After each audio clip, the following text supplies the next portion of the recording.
Mm. Manu, kabi po lang si kanyo.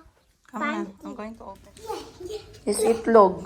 Yeah. I want to eat it. Yeah. I This is want to itlog. Say itlog. Mm, Say itlog. Say itlog. eat yolk. I'm going to open the pink itlog. I can eat it. Huh? Really eat it. This is the egg of a what? What color is the chicken egg? Pink. The chicken egg is pink. Yeah. Is this the egg of dinosaur? Yeah. I go dinosaur. That's a baby dinosaur. Mm. Look at mine. Look, a baby dinosaur. Hinanap ko may baby dinosaur. It quack. Wala ka, oh. Okay, buksan natin, be. You can try. No. Yeah. Masarap yan. Si itlog, maalat. It looks banana. Buksan ni mama, ha? Yeah. Sangko. Buksan ko. Sangko. No. Buksan natin. Chico will try. Yeah. No. When are you going to flush it? What? Egg? Oh, wait lang. What's in, Mom? Eh. Ew. Mhm. Ew. Ew. Do you have more? No. Oh, what's this? Here, try. No, Mom. Give me that. Give me. I want to try this. Oh, go naligo ka na kay may klase ka pa. Go naligo ka na. Chico, may pasok ka pa. Go na. Swat. Sweet Chico. Go na. Oh, dito Jinjin is coming na. Agay. Go naligo na. Dito Jinjin is coming na rin na. When you have a happy heart. Yeah. Okay. Another big hug pa. I love you. I love you, please. Today is Wednesday, science. Oh, science lesson is experience. But I can learn from it. Yes. Guys, good morning. Good morning. Alas 11 na ng umaga. Ako'y tumigil muna sa pagbebenta dahil kailangan natin mag-emotional support at moral support. Ay, look at this, oh. Ang swimwear may ipit sa buhok. Terno. Plain blue. Baka tag 200 na lang to kasi walang customer. Oh, 1,200. Kulang tayo ng 1,000. So, etong kapatid ko ay naghanap kami ng eskwelahan para kay Kuya Jericho kasi yung late, yung kanyang recent result galing sa doctor is ina-advise na talaga ni doc na kailangan ng special education intervention. So, kailangan siyang ipasok sa SPED school as soon as possible. So, naghanap kami ngayon ng eskwelahan dito sa Jensan. Yun yung napakahirap, guys, no? Kasi wala masyadong option dito sa Jensan when it comes to special education. Kaya sa mga mga nag-aaral, baka nanonood kayo dito, kumuha kayo ng special education, guys, kasi marami yung nangangailangan sa inyo. Ayan, pwede kayong mag-private tutor. So, wait lang, meron kaming pupuntahan. Dito kami ngayon sa may DFA Jensan para makwentuhan ko kayo kung ano yung problema na inaayos namin today kasi baka maranasan nyo din. So, unfortunately, si Madam Ten Gives, tinago niya ang passport nila ni Boss Jerry sa cabinet. Ngayon, si Kuya Jericho, knowing na mahilig mag-drawing, mahilig magsulat, naghanap siya ng papel. So, paghanap ng papel ni Kuya Jericho, guys, binuksan niyang cabinet, doon siya naghanap hanggang sa nakita niya yung mga passports. Hanggang sa nakita niya yung passports. So, ang bata, syempre, knowing children, dinuwingan, nag-drawing si Kuya Jericho sa passport ng letters. And late na nakita, 2 passport na yung na-drawingan.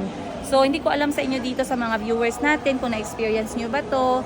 Paki-comment naman down below at ano ang nangyari sa passport ninyo at ano yung mga next steps na ginawa ninyo. Kasi ngayon, na-drawingan yung passport, dinala ng kapatid ko dito sa DFA Gensan only to find out na under siya sa case na mutilated passport. So, hindi na makita yung mga details, yung bio, yung details ng passport, yung mga stamp, andun naman. Pero kasi malalaki yung letters. So basically, meron kang worry na baka dito sa Pilipinas, kahit tanggapin siya, kasi klaro naman lahat ng details, baka pagdating sa ibang bansa, mahirapan. Lalo na pag yung bansa ay walang Philippine Embassy. So ngayon, the best way is to apply for a new passport. And wala namang problema doon. Pwede namang magbayad, mag-apply ng bago. But the next problem came in nung sa birth certificate na naman. So ngayon, maraming mga rules and policies, regulations na lumalabas. Kaya nga dapat guys, talagang ayusin natin yung mga documents natin. Kasi in the future, hindi natin alam kung kailan natin siya magagamit. Alright? So andito kami ngayon sa DFA ulit para magtanong. Kasi yung instruction nila, so nag-apply na yung kapatid ko online, naglagay na ng appointment, ng bayad na and everything. Pagpunta dito, nadala na lahat ang complete documents, nagkaroon ng issue pagdating sa birth certificate. So yung birth certificate ng kapatid ko, kay Boss Jerry, okay lang, naka-apply na siya ng bago. Pero kay Madam Ten Gives, nagkaroon ng anong tawag mo doon? Clerical error or yung pag-type. So sa birthday niya na linya, instead na 18 April, na doble po yung 18. So ang nangyari, 18 April. So i-attach ko dito yung mali. Ayan guys, ganyan po yung itsura niya. And automatic guys, hindi tinanggap ng DFA General Santos City yon kasi nga, meron na daw silang bagong policy. Where in fact, ilang passport na meron ka? 2 na? Nakadalawang passport na si Madam Ten Gives at this same birth certificate na PSA copy yung ginamit niya, pero never siya naging issue. Pero ngayon, guys, 2024, meron daw silang bagong policy sa DFA na kailangan pag may mali yung birth certificate mo, kailangan mo munang ipa-annotate or kailangan mo muna siyang i-process, which is sabi nila dito sa DFA, matagal daw na proseso yan. Hindi ko lang alam, wala akong idea. Pero tanungin natin si Madam Ten Gives next time para magkaroon kayo ng idea kung ano yung dapat gawin. Pero yung word doon is annotation. Dapat yung birth certificate para ma-confirm or ma-confirm or ma-clarify na yung 18 talaga ay birthday ni Madam Ten Gives at hindi ibang number. Okay? So yan yung maraming problema, maraming challenge na inaasikaso niya ngayon kasi baka magkaroon sila ng local at international trip, kailangan ng passport. Eh ngayon guys, hindi pwedeng wala si Madam Ten Gives ng passport. Kaya malaking aasikasuhin talaga yan. Anyway, about naman dun sa eskwelahan ng SPED, mamaya kwentuhan ko kayo kasi nga yan din ay special case and alam ko sa ibang lugar nahirapan din kayo, sa iba naman marami kayong access. Pero one thing is for sure guys, it can be very expensive to really take care or alam niyo yun, mag-train ng autism na case kasi marami kang kailangan gawing therapy. Ayan. So magantay lang tayo dito and we'll... Yan guys, kakatapos ko lang mag-lunch. It's 12:15 and gusto kong isama ni Madam Ten Gives sa kanyang lakad pero sabi ko dito na muna ako guys kasi kailangan kong magbenta. So sabi ko sa kanya, wag niya muna akong isama. Minsan kasi si Madam Ten Gives, meron siyang mga lakad na kailangan niya ng moral support. And the best moral support ay galing sa kapatid kasi other than chismisan, chikahan, kainan and everything, at least meron tayong valid na mga advices. Ayun. Merong brainstorm. So iba talaga kapag kami magkakapatid guys into something, mas maganda kapag brainstorm. Ako ang nilalapitan ko talaga is si Madam Sheena, aming eldest, si Madam Ten Gives. Ayan, kasi marami silang experience. So, I really ask for their advice and talaga nagpapa-brainstorm ako with them. Pero anyway, I have here guys ayan na, ang passport. So, galing kami sa DFA kanina and naputol yung aking explanation. Basically, kapag mutilated yung passport ninyo ay kailangan mo talaga siyang palitan. Meron namang sinend dito si Ma'am Shin kaninang umaga at pinakita sa akin ni Madam Ten Gives. Pero, isi-share ko na lang sa inyo. So, etong mutilated, ang pasaporte ay parang relasyon, inaalagaan at minamahal. So, masasabing mutilated ang passport kung... So, eto guys ha, ilalagay natin dito. Number 1, hindi mabasa ang passport data page o may naalis na impormasyon. Number 2, ang passport chip ay may sira o kaya hindi mabasa. Number 3, ang litrato sa data page ay hindi na makita, nakalikot o kaduda-duda ang kalidad. Number 4, may pahina ng pasaporte na natanggal. Number 5, naalis ang hardcover ng passport. Number 6, naalis yung tahi ng passport. So, mutilated din pala yan. Number 7 na ba tayo? Nabasa o nalublob sa tubig ang passport. And lastly, kumalat ang tinta ng mga visa ng passport. So, yun ay mutilated. So, hindi naman nakasaad dito guys, no, kung mutilated ba yung case ng kapatid ko. Kasi as you can see, dito sa aking picture na isi-share, ayan, sa gilid. Oh, madami pa yan. So, as you can see, ganito po ang nangyari sa passport ni Madam Ten Gives at ni Boss Jerry dahil accidentally, unfortunately, dinrawingan ni Kuya Jericho, which is hindi talaga ini-expect kasi nakatago yung passport. Pero knowing Kuya Jericho kasi, when he looks for something, talagang magaling siya maghanap. Ayun. So, i-share ko sa inyo ang kanyang resulta for today sa pagpunta namin sa DFA. So, kapag mutilated yung passport, kailangan mo talaga siyang palitan and they will have to keep the old passport. Alright? So, ang ginawa ko na lang din para masigurado is pumunta na lang din ako sa immigration office which is just in front ng DFA office para matanong sila kung ano naman yung kanilang comment para lang marami tayong alam. At least once nag-share ako sa inyo guys, meron akong information na talagang galing sa kanila. So I went to the immigration office and I spoke to the information desk sa immigration officer and I explained what happened. Na unfortunately, nasulatan po yung passport. Considered po ba na mutilated yan? So sabi naman sa akin ng immigration officer, ma'am, even though kasi hindi siya naka-under sa mutilated or mutilation part, we do advise na magkuha ng bago at brand new na passport. Kasi if ever may chance man or hindi mahirapan na gamitin yung passport dito sa Pilipinas for local travels, there could be a chance na magkaroon ng problema sa ibang bansa. Kasi ang explanation sa akin ng immigration officer, the policy, the rules and regulations of another country when it comes to immigration is not under their control. Lalo pa at nasulatan yung part na merong security data, yung biodata page ng passport kasi nadaanan talaga siya ng ballpen. So anyway, you don't want to feel that kind of pressure, that kind of stress, that kind of worry kapag ka nagta-travel ka, lalo na international. So if you don't want to feel like that and you don't want to feel like anxious during your travel, it's best na magkuha na lang talaga ng bago. So sabi ng immigration officer, it's best po na mag-apply na lang kayo ng bago talaga para hindi kayo mahirapan. Kasi guys, I will tell you na hindi lahat ng bansa merong embassy ng Pilipinas. Example sa Uganda. Pag merong mga passport transactions, concerns, and anything, sa Kenya po yung pinakamalapit sa amin na Philippine Embassy. And that will take a lot of time, a lot of money, a lot of energy para ma-process yung isang importanteng document kasi wala kaming Embassy of the Philippines sa mismong Uganda kung nasaan kami before. So, thank God wala naman kaming any issue and my passport was new, my children's passport were all new. So, I never had that experience na kumuha ng passport sa Kenya. So, si Kuya Kahil, ang passport niya is applied in Bangkok, Thailand. Yung passport ko, Bangkok, Thailand din. Kay Calby, Bangkok, Thailand din. And kay Chico naman is already applied here in the Philippines nung last na umuwi kami. And speaking of passport, mag-aano na pala yung passport ni Calby, 5 years, ma-expire na. So, I have to get him a new one as soon as possible. Ayun. Ay, nakalimutan ko pala silang tanungin kanina.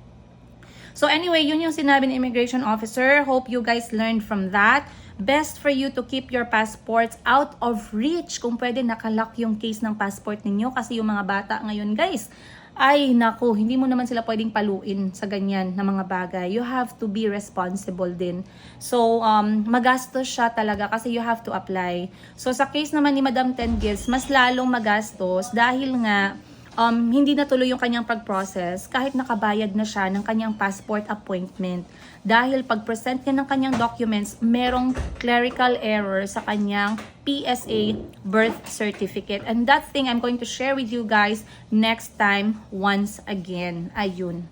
So, yun po siya guys. In the end, mahirap talaga. So, pag-ingatan niyo yung passport ninyo.